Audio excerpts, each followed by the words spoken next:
take a few minutes to do any kind of question and answers. If you have any questions, fire away. Yes, sir? So what kind of training did you do before you went in? And how many people did you get through the training? Okay, so the question is, what kind of training did I do before I went in, and how many get through the training? So all I knew was that I had to take a physical fitness test, which consisted of a 500-yard swim with what we call a combat side stroke. And then after that was 2 minutes of push-ups, 2 minutes of sit-ups, pull-ups, and a 1.5 mile run. That's the entry exam, just to get to training. Well, I didn't know what a side stroke was. I grew up with a pool, but I didn't. So I had to go to the library, and I rented a book on side stroke, and I figured that out. We had a little thing in the side stroke, because side stroke's like freestyle, but you're on your side. It's just a super efficient thing that allowed our guys back in Normandy to swim 10 miles, survey the beaches of obstacles so they could blow those up before our ships came in to drop troops off. So they call it a combat side stroke because this, instead of an arm coming out of the water, it's underwater recovery, and then it's a stroke. Otherwise, the Germans on the beach would see a bunch of arms coming out.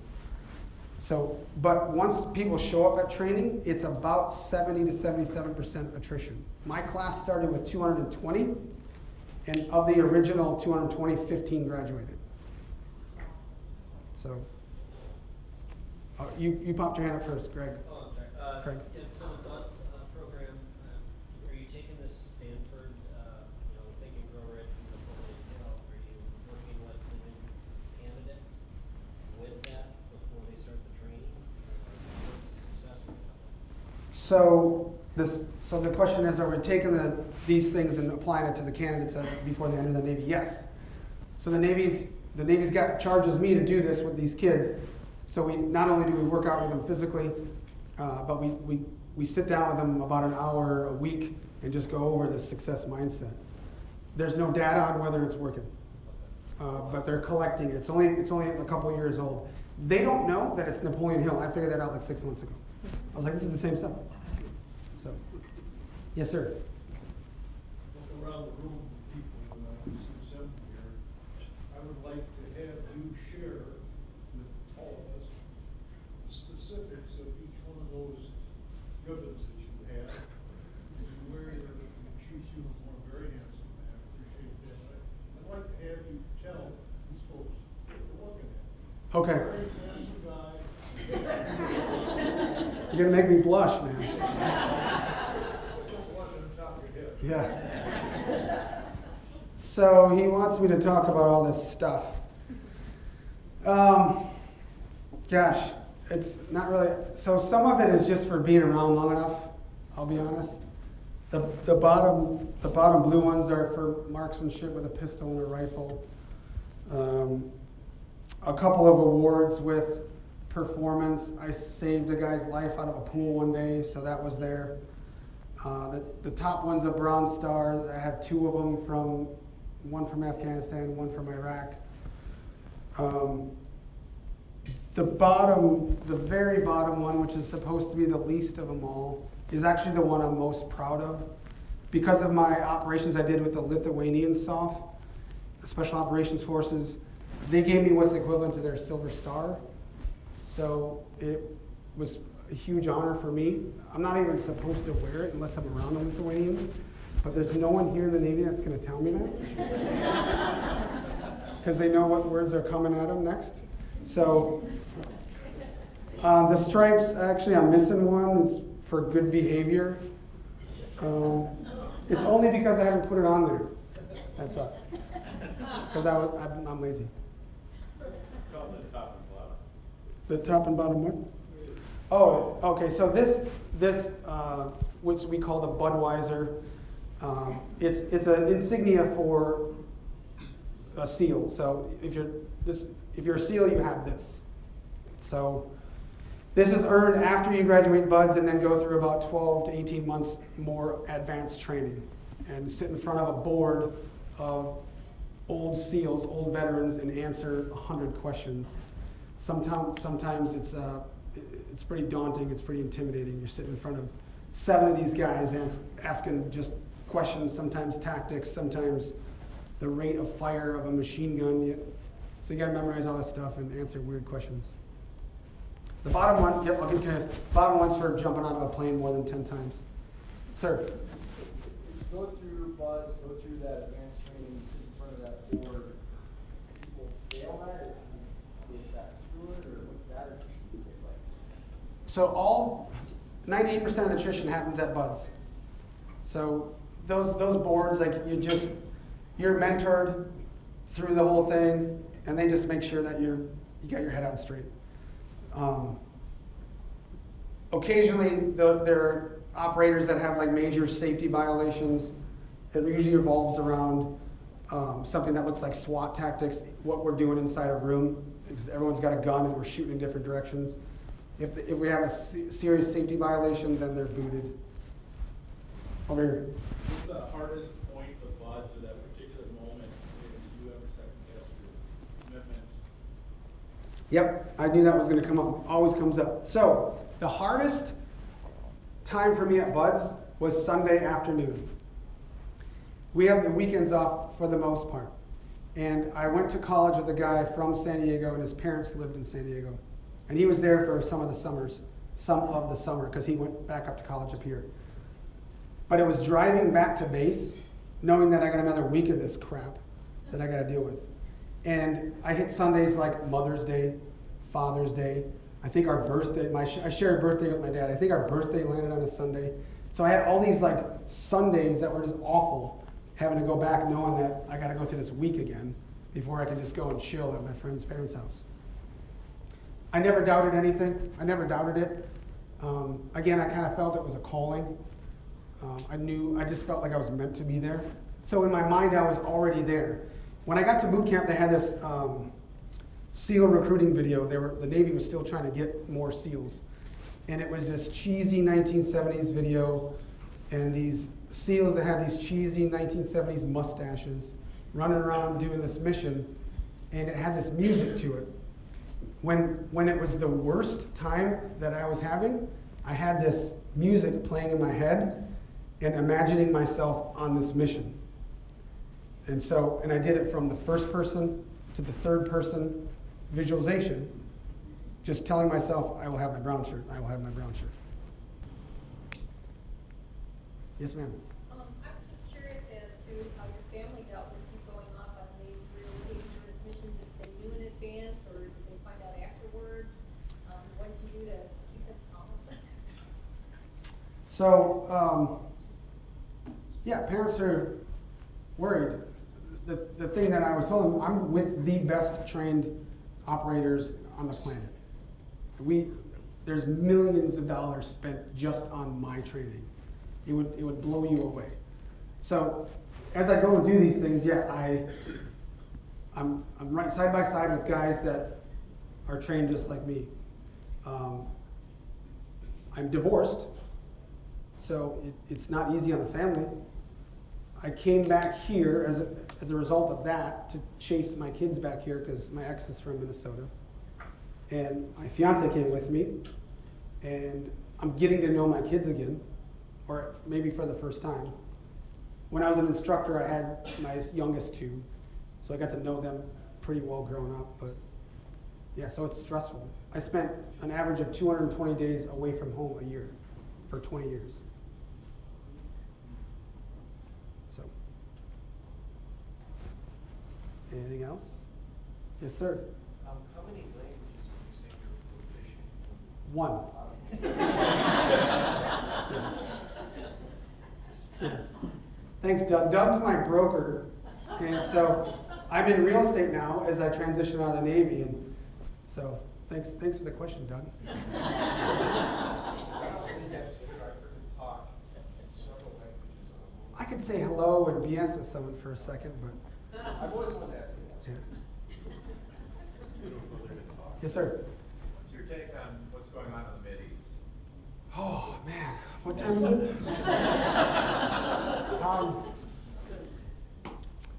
All right, well, I'm going to go out on a limb and say I think there's evil that exists in the world, and I think that it should be stopped. people speed on the highway, and it's not a huge deal until people get killed.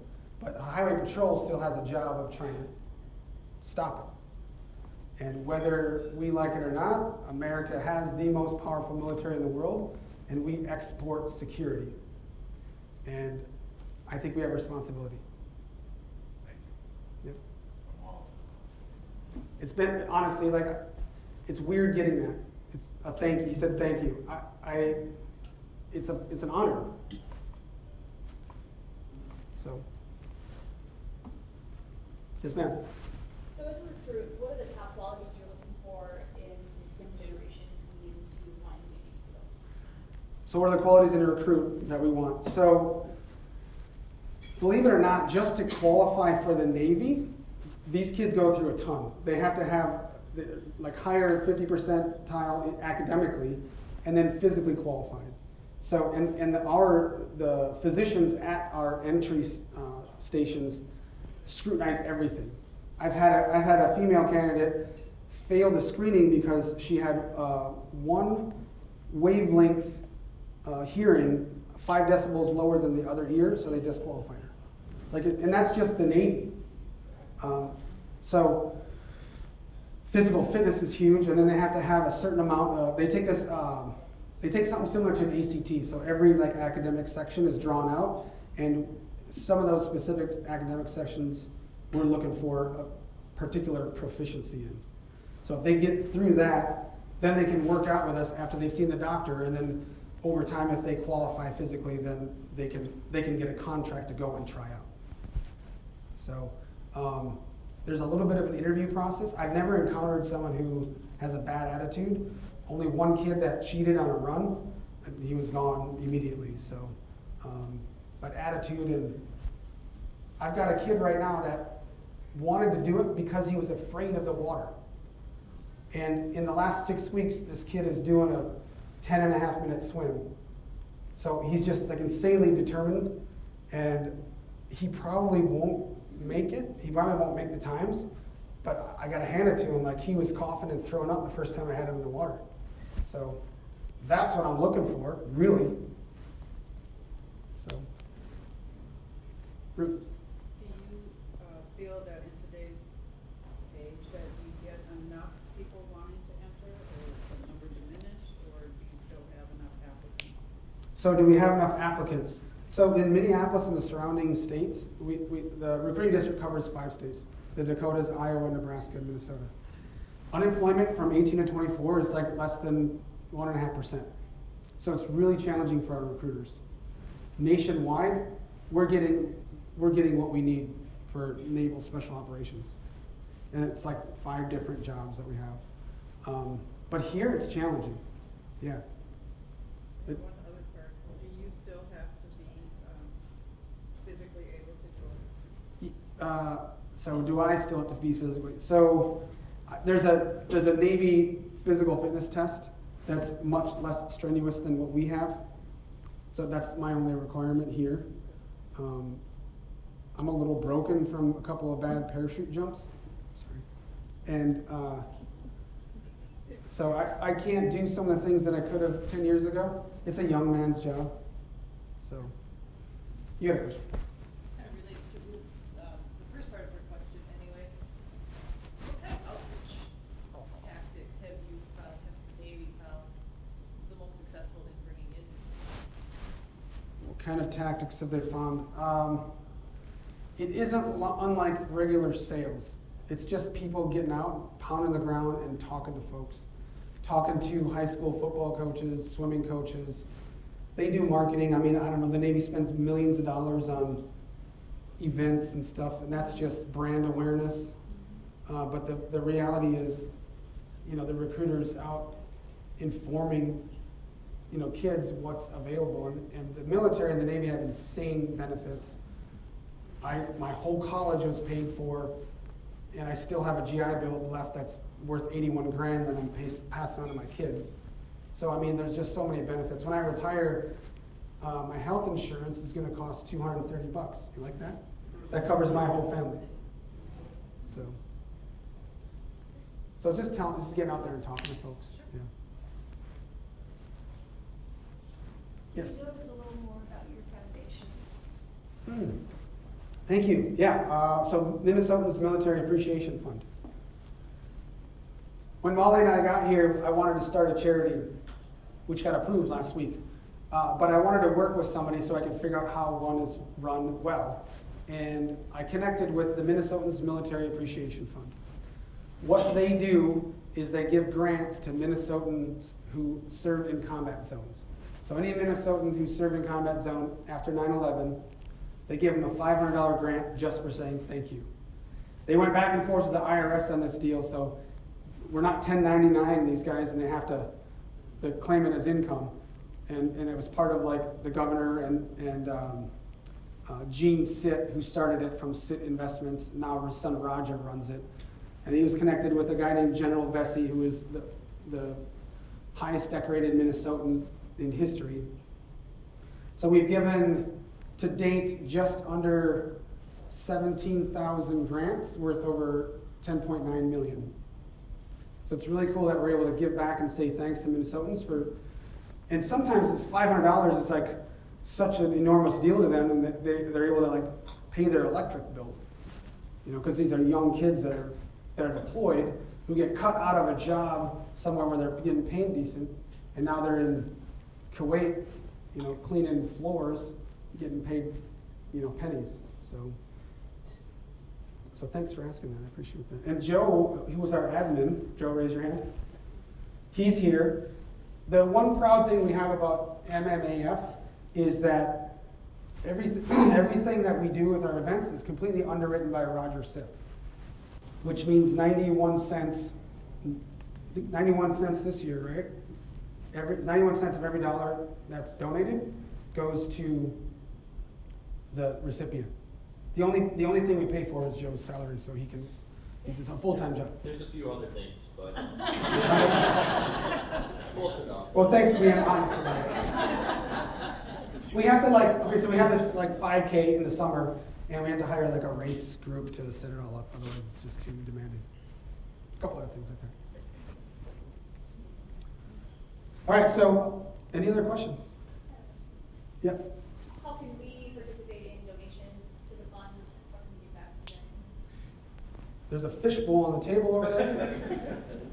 So we have two major events, and it's one. It's a dinner coming up May 3rd. May 3rd, we have this big dinner. It's at the Hilton in Bloomington, big ballroom, 400, 500 people. We have a number of guest speakers. They're Minnesotans that have had some unique experiences that will speak.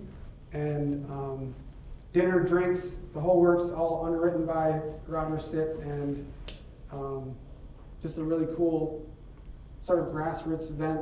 Minnesotans getting around and showing their love to our soldiers, sailors, airmen, and Marines. So. And then we have a 5K it's going to be in August 25th. So there's a 5K go and run, there's a band, there's some SEALs jumping in, parachuting in, and a couple other little fun things. It's over at Boy Scout headquarters area by the Whipple building. Thanks again. Any other questions? We got some time. Yeah, Eric, I've got one that Joe. I think people might find interesting. When you deployed, your deployments were different than, say, someone that's in the Army. Can you kind of touch on that? Like, you weren't gone for 9 months at a time. Your deployments were different than what most people would experience. So.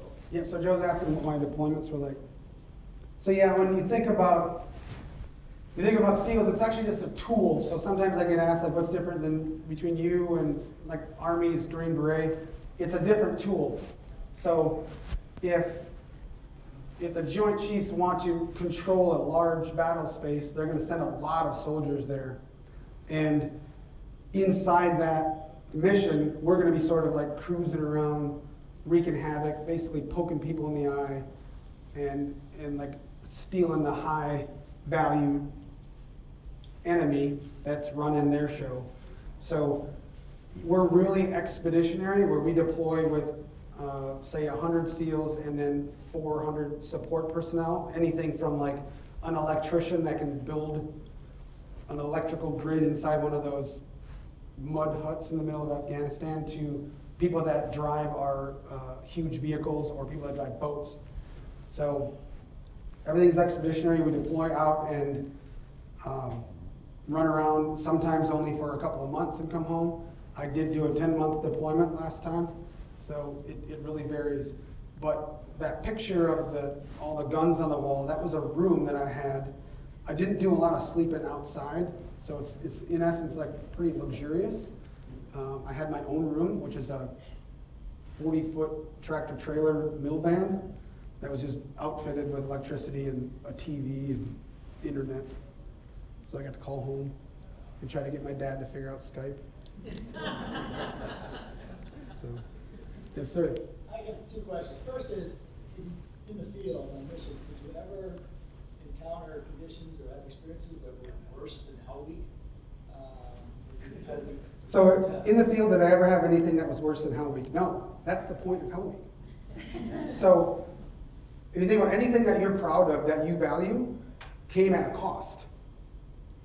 Whether it was just hard work, maybe something awful, but you own it, it's yours. No one can take that away. So it doesn't matter, like, whatever is happening, it's not as bad as Hell Week. And I went back as an instructor, and I thought, my God, I don't even know how you're doing this, man. You know, but I would make him do it. But it's crazy what physically and mentally a person can actually get through. It's eye-opening when you go back and see it. And I mean, it's a week long. You're tired, you're hungry, your body is completely chafed with sand because you're sandy and wet the whole time. We keep the students at about 95 to 97 degrees on purpose, scientifically, the whole time, so you don't stop shivering. If you've ever shivered on a cold day and that night you're tired because you've been shivering, well, add everything else into it, and then all you got to do it the next day, or make it through. Your second question. Second question, but for the wall. What's the typical SEAL's take on Jesse Ventura? Okay. Typical SEAL's take on Jesse Ventura is that he's like excommunicated.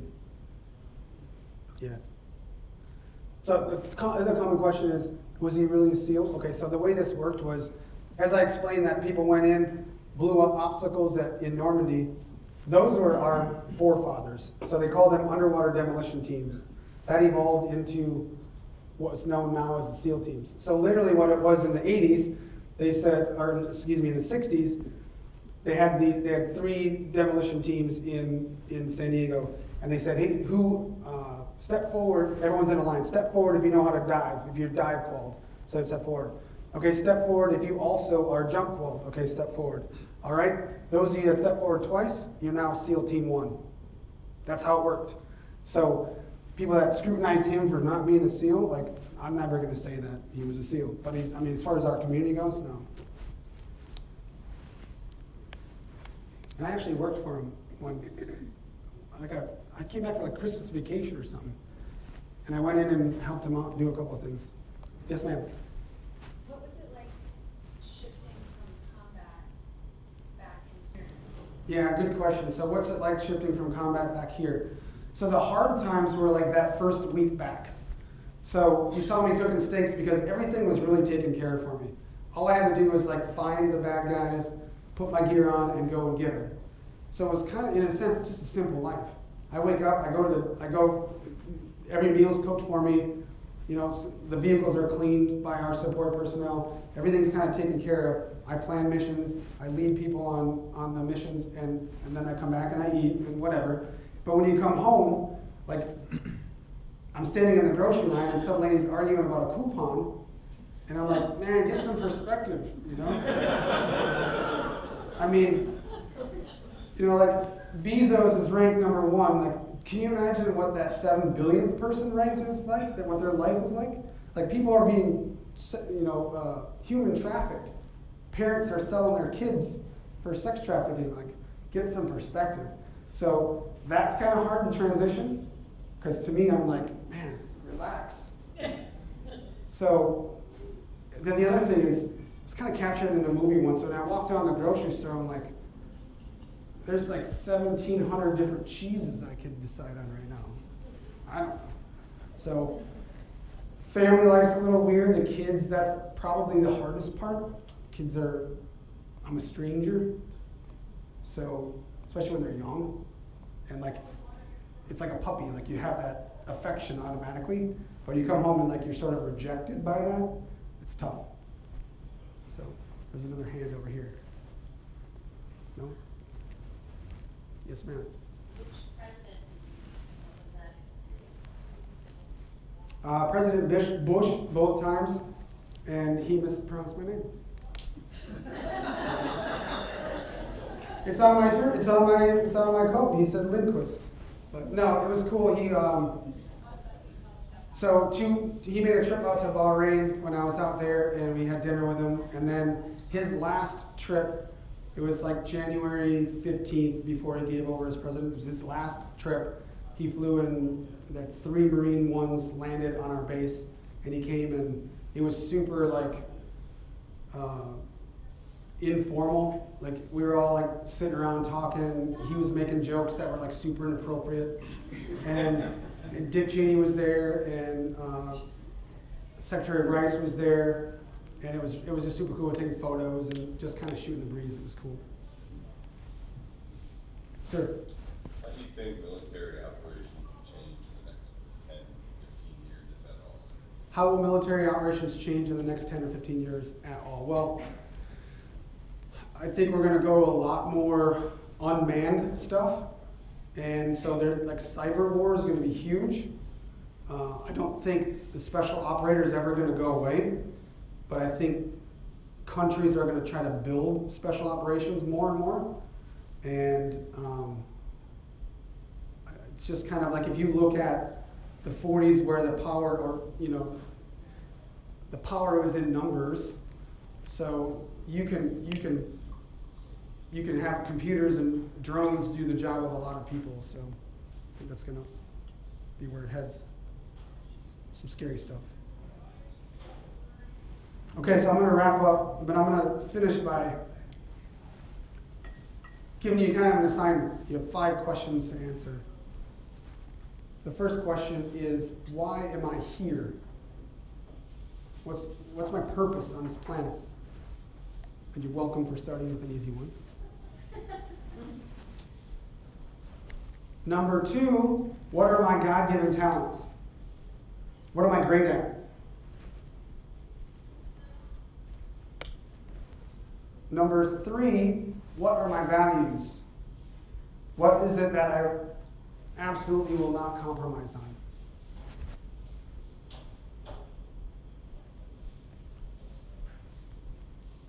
Number 4, in 20 years from now, how is the world experiencing me? As I'm looking around, I could say 5. Just kidding. So in 20 years from now, how is the world experiencing or experienced me? And number 5, if I were that person already, what would it look like?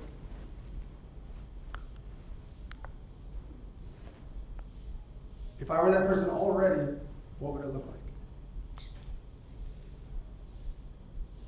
So great entrepreneurs answer those 5 questions. And if you figure out number 1, then you owe it to yourself to answer those questions. Unless you think you can't.